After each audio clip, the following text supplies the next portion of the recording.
Reka nizere ko umeze neza kandi uri amahoro aho uherereye hose. N'amakuru rero nkuzaniye n'amakuru agezweho ari kuvugwa ku mbuga nkoranyambaga, ibinyamakuru bitandukanye byandika kuri murandasi, radio ndetse na televiziyo biri kugenda bigaruka kuri iyi nkuru. Ngiye kukubwira ni inkuru abantu benshi bataramenya, ariko nabwo ni inkuru irimo ibice bigiye bitandukanye biri buze kugutungura bitewe nuko ari ibintu biri gutungura abantu benshi. Ndabizi neza nawe biri buze kugutungura. Ushobora kwibaza ngo byagenze bite, ariko mbere yuko nkubwira byose reka mbanze nguhereza amakuru y'Akakanya agezweho. Muri kano kanya tuvugana umuhanzi ukomeye mu gihugu cy'u Rwanda uzwi nka Itaiwacu Bruce cyangwa se Bruce Melodie, muri kano kanya asesekaye i Kampala mu gihugu cya Uganda. Ariko nkuko mubibona ntabwo ari wenyine, ari kumwe n'umukobwa ukunda gutwara ibihembo by'umukobwa wahize abandi cyangwa se umugore wahize abandi mu buhanzi, ari we Bwiza.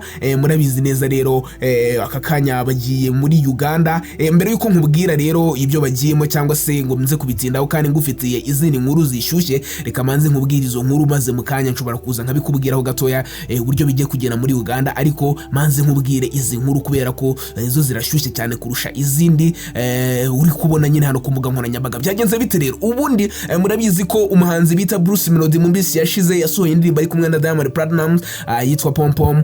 Ni indirimbo yakoze hit, ikora n'ibintu bigiye bitandukanye.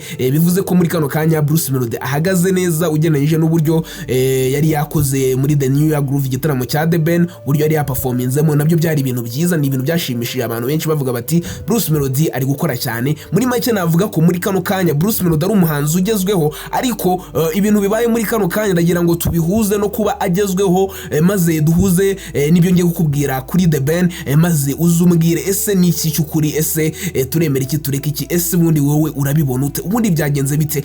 Murabizi ko rero uwo muhanzi bita Bruce Melodie mu minsi yashize rwose yagiye muri Tanzania. Ibyabereyeho mwarabibonye, mwabonye uburyo byagenze, ariko ibyo ngibyo byose byo nshaka kugira ngo tuvuge. Nshaka kubibutsa akantu kamwe gusa, mbibutse ko Bruce Melodie yigeze kurira, aririra kuri live ya TikTok ubwo yari yagiye gufasha abana bahari muri Tanzania. Ni ibintu byakoze ku mutima abantu benshi, ni ibintu byashimishije ndetse n'abantu benshi.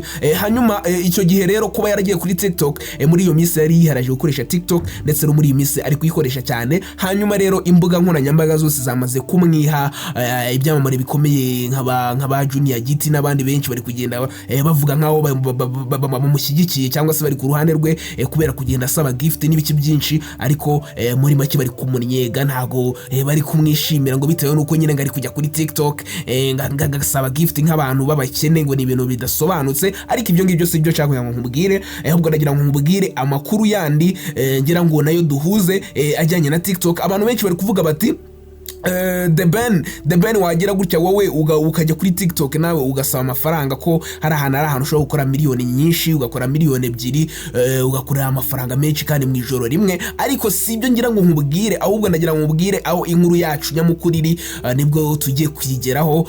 Ubwo ngiye kukubwira ibintu bibaye kuri The Ben, ndetse mpite nkubwira n'ibindi bintu bigiye kuba muri iyi minsi igiye kuza, ariko byo biraza gutuma wumirwa, biragusiga rwose wumiwe cyane. Umuhanzi bita The Ben ari gushinjwa ikintu gikomeye cyane. Navuga ko Bruce Melodie we yamaze kugikemura, ni ikintu yamaze gutunganya. Ushobora kwibaza rero ngo ni igiki Bruce Melodie yakemuye ariko The Ben atarakemura, ndetse The Ben kikaba kiri kumugaruka. Nkuko nabimanje mbikubwira ibintu bijyanye na TikTok rero, The Ben bari kumushishikariza kujya kuri TikTok kugira ngo abe nka Bruce Melodie, akoye n'abandi n'ibindi byamamare kugenda bashishikariza. Hanyuma uwo bita Dora ameze nk'umuntu wareze The Ben ubwo yajyaga kuri TikTok ari kumwe na Dumba, aravuga ati ariko rero tujye tuvuga ibintu dusubira ibindi. Njyewe The Ben yanyemereye korabo, ariko ntabwo arayimpa. Ni ibintu byagarutsweho n'abantu batari bake, ndetse Dumba nawe yahise ashimangira ikintu gikomeye ngiye kukubwira, ariko mukanya nkaza kukubwira n'ibindi bintu bikomeye cyane utaramenya. Dumba rero yahise avuga ati buriya The Ben ni umuntu wakoranye na ba Kevin Kade na Element, ariko ntabwo arafata umuhanzi uri hasi mu buryo bugaragara ngo bakorane korabo, usibye kuba yaratanze stage yarangije wenda kuri ya mpano akaba yarazamutse, ariko ngo ntago aratanga korabo, ari nabyo bamusabaga bavuga bati Dumba rero hari ikintu gikomeye yavuze, mbere ko nkubwira n'ibindi byose ngiye kukubwira, Dumba hari ikintu gikomeye yavuze, nanjye nagarutseho nkavuga ni wa mugani ibi bintu bishobora kuzamukoraho The Ben. Dumba yavuze ati The Ben rero njyewe ndagufana pe, ntabwo yavuze ngo ndagufana, ariko yavuze ati njyewe nshobora kukuvaho nkajya kwifana Bruce Melodie, kubera ko Bruce Melodie yujuje karite z'abahanzi z'umuhanzi, ndetse n'abantu benshi bagenda bamwigamba bavuga bati Bruce Melodie ukora neza rwose, nabo yafashije ba Melodie n'abandi benshi muzi bagiye baba abantu bakomeye, ntaza kugarukaho.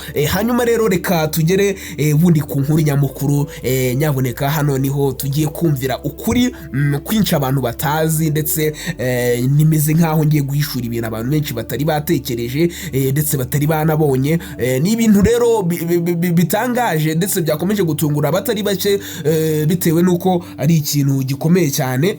Ku itariki 14 murabizi neza ko ari umunsi wa Saint Valentin, ni umunsi abantu bizihiza umunsi w'abakundanye ku isi hose, nyine ibyo murabizi. Ariko ku itariki 14 nabwo nibwo dufite igitaramo hariya i Kampala, ubwo umuhanzi ukomeye mu gihugu cy'u Rwanda bita Mugisha Benjamin cyangwa se The Ben azaba ari gutaramira abantu hariya i Kampala. Ni igitaramo azakora, ariko ibyo ngibyo si byo nshaka kugira ngo nkubwire, ntabwo ari byo nshaka kugira ngo dutindeho cyane. Murabizi ko buriya iyo bavuze ngo 001 cyangwa se one of a kind, muhita mwumva The Ben na Bruce Melodie.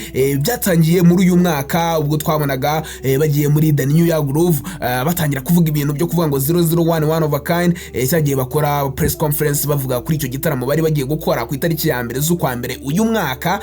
Nibwo rero twabonye ibyo ngibyo byose bitangira, ariko hakomeje competition igaragara mu buryo bugaragara, tukibona abafana ba Bruce Melodie basohoka muri BK Arena basizemo The Ben agasigara performing, ariko ubona ko abantu basohotse ni ibintu byagaragaje ko aba bagabo badafite gahunda yo guhagarara. Nibwo rero twigeze kubona n'itangazo, ndi kugira ngo nze kubihuza neza, nibwo twongeye kubona n'itangazo Bruce Melodie na timu ye batangaje ko bafite ibitaramo bari kumwe na The Ben bari gutegura. Ni ibintu twabonye turavuga tuti ibi ngibi rwose bigiye kuba, ariko The Ben azabihinyuza.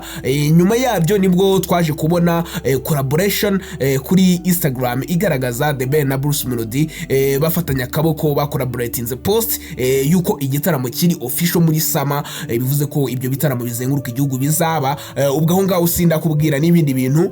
Ubwo rero ibyo mbikubwiye kugira ngo nkwibutse ko ibi ngibi rero ntabwo bigiye kugarukira mu Rwanda gusa, ahubwo no hanze byamaze kugerayo, byamaze gufata indi ntera.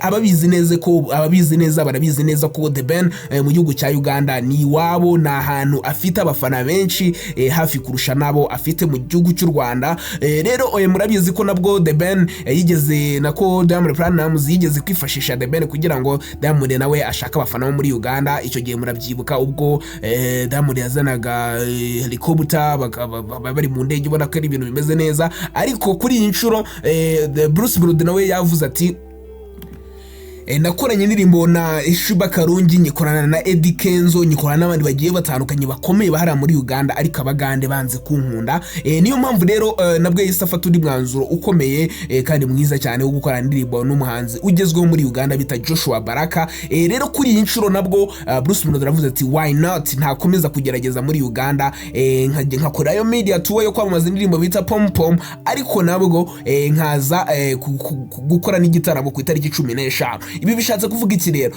Bagiye kumenya ko umunyarwanda bita Bruce Melodie ari muri Uganda kuri 15 azakora igitaramo, bongera banamenye ko The Ben azakora igitaramo kuri 14. N'ubundi urumva rero haracyarimo agakompetisiyo gashobora gutuma nyine no muri Uganda Bruce Melodie niyitwara neza n'abagande atangira bamwe na bamwe kubambura The Ben. Niyo bundi Bruce Melodie akunda kuvuga ati abafana be bagomba kuba banjye, ni ibintu akunda kuvuga cyane. Urumva rero ni ibintu bitangaje, ari nabwo twamaze kubona akavideo kasohotse mu kanya gato cyane kagaragaza umuhanzi bita Bruce Melodie ari kumwe na Bwiza ndetse na team bagiye muri Uganda aho bagiye gukoranga amateka. ni ibintu rero ubona ko umuziki nyarwanda nta kuryama, gahunda ni ugukora cyane, dore ko hari ibitaramo noneho bagiye kuzenguruka mu gihugu cy'u Rwanda, ariko ibi bitaramo byatangiye kuzamo akantu katunguye abantu benshi, nabwo bavuga bati ese bizagenda bite? Ibi bitaramo murabizi ko bisa naho bigiye kuba mu gihe na Iwacu Muzika Festival igiye kuba, MTN Iwacu Muzika Festival murabizi ko ari ibitaramo nabyo bizenguruka igihugu.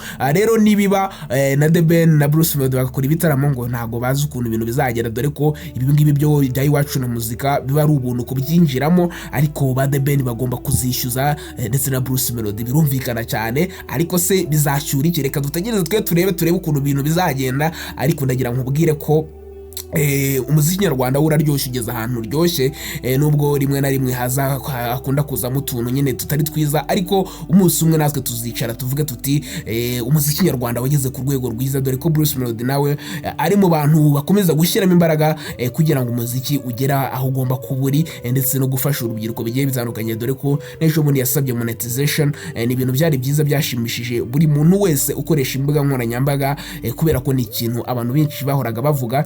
Kuri iyo nshuro rero nabwo ni ikintu yarasabye cyashimishije abantu. Reka ngushimire rero twabanye kuri iyi channel yacu niyo bita Mega TV Rwanda. Nyaboneka utarakora subscribe, sinzi ibyo ugutegereje, dore ko iyi channel ari usanga amakuru yaba Bruce Melodie na ba The Ben n'ibindi byamare bigiye bitandukanye byano mu gihugu cy'u Rwanda. Amakuru yose agezweho na hangaho uyasanga, ariko nabwo ni jewe uyakugezaho, ninjye bita Ibel uhishura ibyahishwe hano kuri Mega TV Rwanda. Reka ngushimire ngo wakoze kubana nanjye, naho ubutaha wibuke subscribe, like, share na comment kugira ngo tujye tubana neza 5 kuri 5. Ciao, bye bye.